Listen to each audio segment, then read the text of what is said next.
Statement of Sebastian Adekoya regarding a new acquisition at Chiswick Library. Original statement given June 10th, 1999. Audio recording by Jonathan Sims, Head Archivist of the Magnus Institute, London. Statement begins. Books are amazing, aren't they? I mean, when you think about what they really are. People don't give the actuality of language the weight it deserves, I feel. Words are a way of taking your thoughts, the very makeup of yourself, and giving them to another. Putting your thoughts in the mind of someone else. They are not a perfect method, of course, as there's plenty of scope for mutation and corruption between your mind and that of the listener, but that doesn't change the essence of what language is. Spoken aloud, though, the thought dies quickly if not picked up. Simple vibrations that vanish almost as soon as they are created. Though if they find a host, then they can lodge there, proliferate, and maybe spread further. Still, it is not a reliable method in terms of a thought's endurance, as humans are fragile creatures and rarely last a century. A book, though, is another story. There are written texts that have outlived the civilizations that created them. Imagine thoughts hundreds, thousands of years old, preserved and ready to be taken again. Corrupted or translated, perhaps, by a culture that does not understand them, but still, ideas that have outlived by lifetimes the mind that first conceived them. Will the thoughts that first ran through Shakespeare's head ever stop being thought by someone, somewhere? And a book so dense with a mind's fossilized creations, is it any wonder they have been ascribed such power throughout the ages? Or that an old library with heavy tomes covering every wall seems to have such a weight to it, beyond the physical presence of the texts it holds? I used to work at Chiswick Library. I didn't have such ideas back then, though. I just knew I loved books, always had. And so when the opportunity arose to work in my local library, I jumped at the chance. I had been a voracious reader ever since I was old enough to hold a book for myself, and even before that my mother tells me I would pester her constantly to read to me.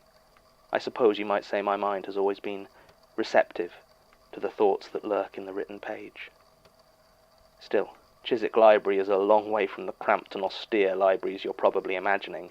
It's light and airy, with bookshelves and carpets that speak more of cash-strapped local councils than of the rich majesty of knowledge.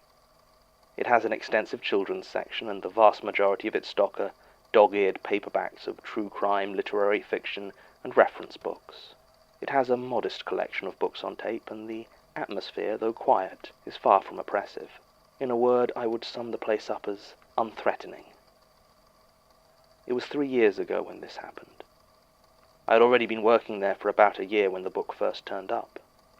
Now, we used to buy all of our books new, and I never did any of the acquisitions for the library, so I couldn't say when or where it might have been bought from.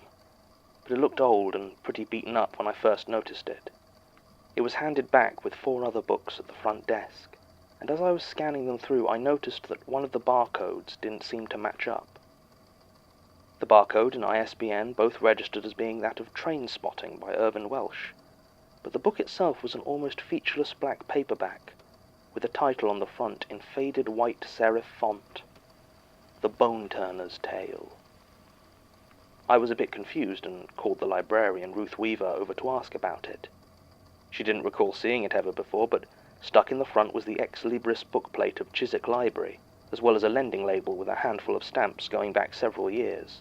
Ruth shrugged and told me not to worry too much about it. We'd get it recorded and put on the system properly. But something about the situation bothered me, so I decided to check the record of the man who had returned it. His name, at least according to his library card, was Michael Crewe, and sure enough, 3 weeks ago he had borrowed 4 books from us, specifically the 4 others he had returned. I suggested to Ruth that perhaps he was a self-published author who was trying to trick his way onto our shelves, and she laughed, saying it was probably it. Although why anyone would go to the trouble of faking it just to get on the shelves of Chiswick Library was beyond her. The book looked worn, though, like it had seen decades of being read, with a line creased down the spine and one half of the cover faded from the sun. Nor, from what I could see, did it list any author at all. It was at that moment that Jared Hopworth came in, and I had to put the book to one side. Jared and I had once been fast friends, growing up on the same road, attending the same schools. We had spent much of our early life as inseparable. But he had always been, well, not to put too fine a point on it, thick as mud, and when I went away to university, he stayed behind. I think he saw it as something of a betrayal, and when I finally returned, I knew immediately something had changed between us. He spent the time I was away becoming a bit of a crook, and upon my return began what would eventually become a campaign of petty terror. He was always very careful to stop before he did anything that might get the police involved, and I guess there was enough leftover affection from a childhood spent together that I never really thought about reporting him. It was worst when Jared visited the library, because that inevitably meant that he was bored enough to seek me out for harassment. Sure enough, he started chatting with me, meaningless jibes that served to wait it out until Ruth, who didn't know about Jared's problems with me, returned to her office and closed the door. As soon as she had done so, he turned and in a single movement tipped over the metal returns cart, spilling the recently received books all over the floor. He smiled at me and apologized. I did my best not to show any irritation or indeed any reaction at all as I slowly walked around and bent down to start collecting them. As I rose to my feet, I felt an impact on the back of my head and staggered. Behind me, Jared stood holding the book I had put aside, the Boneturner's Tale, and had apparently picked it up to hit me with. But rather than offering me a fake apology or further violence, instead his eyes were locked on the book. We stood there in silence for a few seconds until he said something about needing something new to read, turned around and walked off. I will admit, a bit unsettled. As far as I could recall, I had never seen Jared read, well, anything, really. And the look in his eyes when he had left had something in it not entirely unlike fear. Still, it was a welcome relief to have him gone, and I quickly tidied up the rest of the books before Ruth noticed anything amiss. There was nothing else I recall that happened that day at the library, but on the way home afterwards I passed by Jared's house. I had moved back in with my parents while I got everything sorted out after university, and he had never moved out of his childhood home, so we still lived on the same street. It was late September at this point, so by the time I had walked back from the library it was dark, and I noticed a small shape moving in the pool of orange light below the street lamp. As I got closer, I realized with a slight start that it was a rat, and not a dirty, wild rat, but a large, white one, quite well kept and clearly once a pet. But there was something very wrong with it. It was dragging itself slowly, pulling from the front legs, and I saw that the back half of it was flat, as though deflated somehow. I thought it must have been run over, but there was no blood or sign of crushing, nor did it seem to be in any actual pain. It just had a back half that flopped and twitched obscenely as it made its gradual way across the lighted pavement and out into the darkness. I just stood there and watched, transfixed by it, until it disappeared from view. Thinking about it now, I remember its head was turned at a strange angle, far further round than it should have been, although I might be getting confused. Many of these experiences run together when I look back on them. There was no light on in Jared's house, but I hurried home quickly after that. I didn't see Jared again for some time. At first I was just happy for the space, and as the days turned into weeks I started to feel something I wouldn't have expected to. Worry. If it hadn't been for the way he had left last time, it probably wouldn't have bothered me, but he had looked so strange. And even without him coming to the library, it was rare I would go a week without seeing him. By now it had been almost a month. Still, I resisted the urge to go to his house and check. If it turned out he was fine, then I'd be inviting a whole world of unpleasantness. And besides that, I reminded myself, he wasn't my problem anymore. It was late October when Jared's mother came in. It was near the end of the day, and outside was already dark. I was putting up a display about good Halloween reads before heading home, when I heard the door open. I turned around and there she was. It took me a few seconds to recognize her, if I'm honest. I hadn't seen much of her in the years since Jared and I had been close, and She had aged noticeably. Mrs. Hopworth wore a bulky overcoat, though it wasn't that cold yet, and her arm hung down in a sling. Something about the angle of the arm and how it hung there seemed faintly abnormal, and I wondered if she had broken it. When I asked Mrs. Hopworth if she was okay, she just stared at me, her eyes burning with hatred. With her good arm, she reached into her coat and pulled out a small black paperback. She threw it on the floor without saying a word and turned to leave. I couldn't help myself. I asked her if Jared was all right. She spun back and started to swear violently at me, told me I had no business with her son and that I and my books were to stay away from him. As she spoke, I couldn't look away from her arm, and the odd ways it twisted as she gestured, how her fingers seemed to bend the wrong way. I was glad that Ruth had gone home early, as I didn't want her to witness the disturbing confrontation I had now apparently caused. When she had finished, Mrs. Hopworth spat towards me, though I noticed she was careful to avoid spitting at the book that now lay on the floor between us, and left.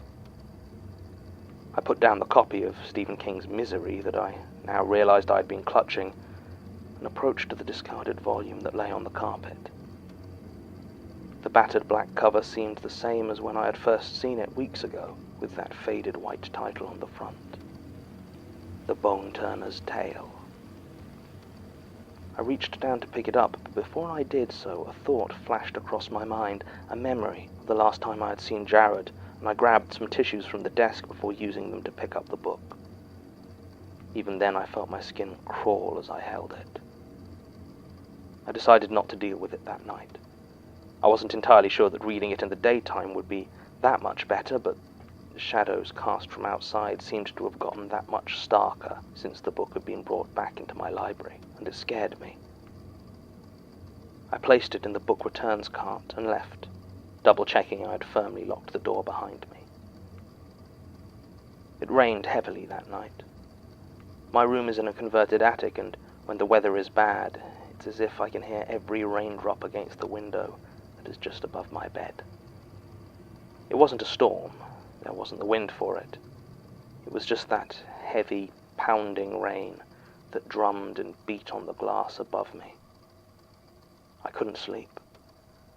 There was a nagging apprehension in my mind, something that, after 3 hours lying in bed, had turned into almost a panic. How could I have just left the book? There was something wrong with it, that much was obvious. What if Ruth came in earlier than I did tomorrow and took it? What would happen to her? Should I have destroyed it? That last thought was quickly pushed away. I wasn't sure I had it in me to destroy a book, even one with such a strangeness to it. It surprised me just how easily I accepted that the Boneturner's Tale had dark powers, but I suppose I've always felt that books have a sort of magic to them, so it was really just a confirmation of what I had suspected deep down for a long time. It was 2 a.m. when I decided that I couldn't just leave it there overnight. I got up, dressed, and quietly headed out into the rain towards the library, making sure to take my gloves. My coat was supposed to be water-resistant, but still managed to soak in the 20 minutes it took me to walk there. I had the key from locking up that night and deactivated the alarm as I entered. It was almost pitch black inside, and part of me wanted to keep it that way, but I turned on as many of the lights as I could without it being immediately obvious outside the building. It wasn't many, and I still had to half feel my way through the foyer and into the library proper. As I approached the desk, the book returns cart where I had left the Boneturner's Tale, I began to step less cautiously. It was darker in that corner of the library, and I put a hand out to steady myself against the handle of the small metal cart. I'd taken my gloves off at that point, and my hand came away wet.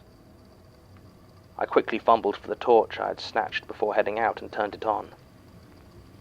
Red dripped and pulsed from the cart, soaking the pages and forming a small pool around it. The books were bleeding.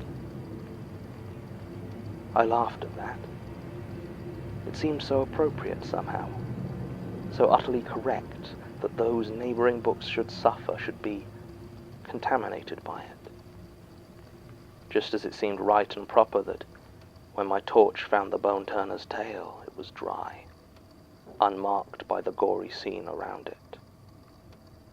I put my gloves back on and carefully took out that sinister volume and placed it on the desk. Perhaps I should have fought harder against the temptation to look inside, but my curiosity was too strong. Thick gloves made turning individual pages almost impossible, and I still had enough good sense to keep them on. So I just opened it on a few random pages and started reading. Perhaps I was being paranoid. After all, I touched the book with my bare hands when it was first given into the library, and had no problems. But the image of Jared's mother wouldn't leave my head. How her arm had twisted when it moved. I decided to keep the gloves on. It was written in prose, and certainly seemed to be a story of some kind.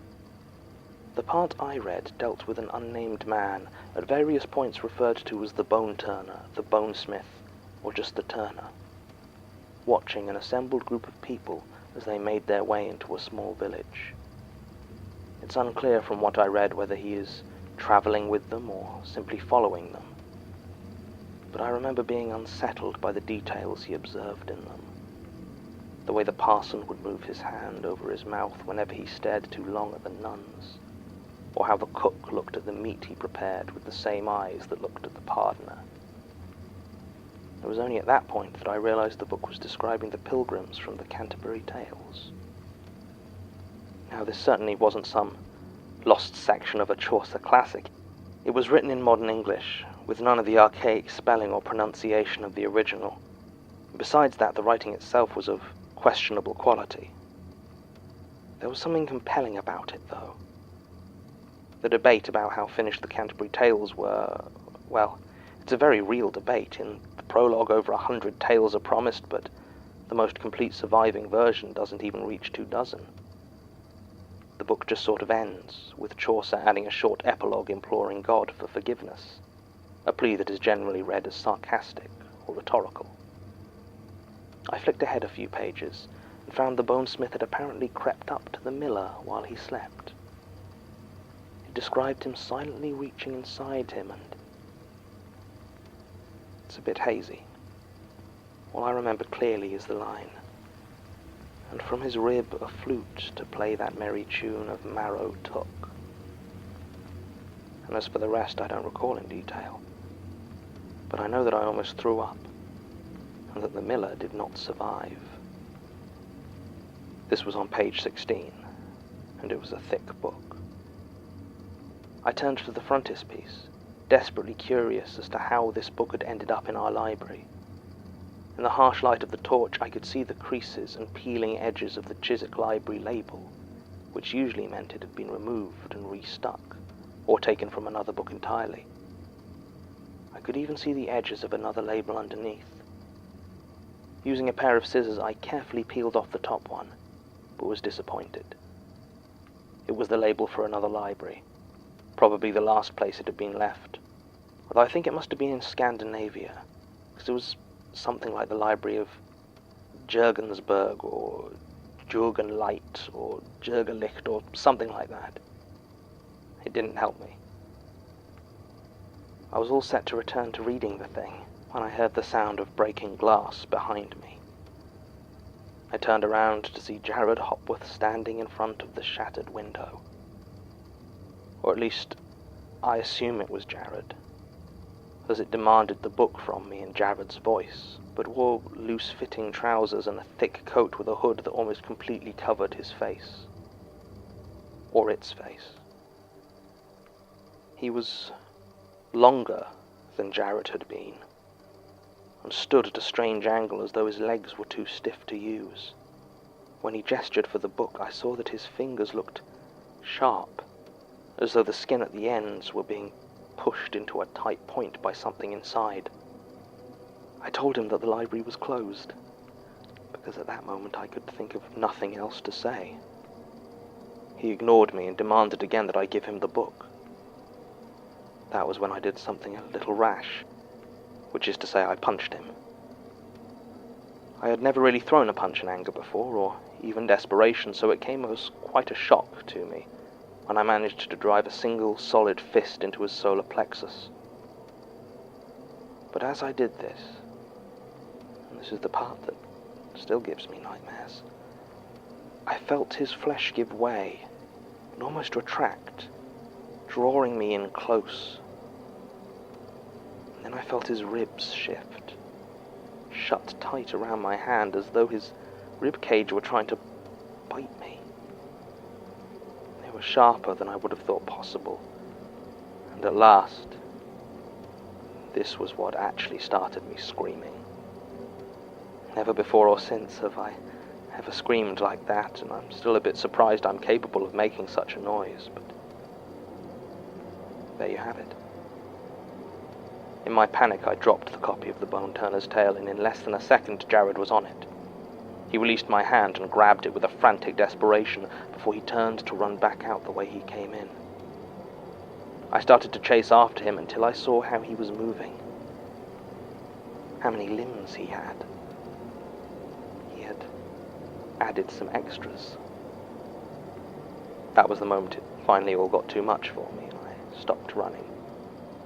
It wasn't my book. It wasn't my responsibility. And I had no idea what I was dealing with. So I didn't. I just stood there in a daze and watched the thing that was once Jared disappear out into the rain. I never saw him again. The police turned up soon after. Someone had apparently heard my screams and called in a report. I spun some tale about falling asleep at my desk and being woken up by an attempted robbery. God knows how I explained the bloody books, because it wasn't some disappearing phantom. It took weeks to get out. Everyone seemed to believe me, though, and miraculously I kept my job. I haven't seen Jared in the years since, and I haven't done any further research on the book. The best scenario I can possibly imagine is that this statement is the last I ever need to hear or speak about Jared Hopworth or the Boneturner's tale. Statement ends. Well, this makes me deeply unhappy. I've barely scratched the surface of the archives, and I've already uncovered evidence of 2 separate surviving books from Jürgen Leitner's library. Until he mentioned that, I was tempted to dismiss much of it out of hand, but as it stands now, I believe every word. I've seen what Leitner's work can do, and this news, even 17 years out of date, is still very concerning to me. I'm going to have a discussion with Elias as to what we can do to address the issue. I know he'll just give me the old record and study, not interfere or contain speech again, but I at least need to make him aware of it. Tim and Sasha have cross-referenced the events here with police reports, and sure enough, there was a warrant issued for the arrest of Jared Hopworth for breaking and entering, as well as assault. He was never found, though, and the crimes weren't serious enough to keep the case active for very long. I've been doing as much research myself as possible, but the book seems to have vanished along with him. I asked Martin to try and hunt down Mr. Adekoya himself for a follow-up, but have been informed that he passed away in 2006. He was found lying dead in the middle of the road on the night of April 17th. Despite the fact that there was no crushing or trauma marks on the body, the inquest ruled it a hit-and-run car accident due to the mangled position in which he was found. It was a closed casket funeral. Recording ends.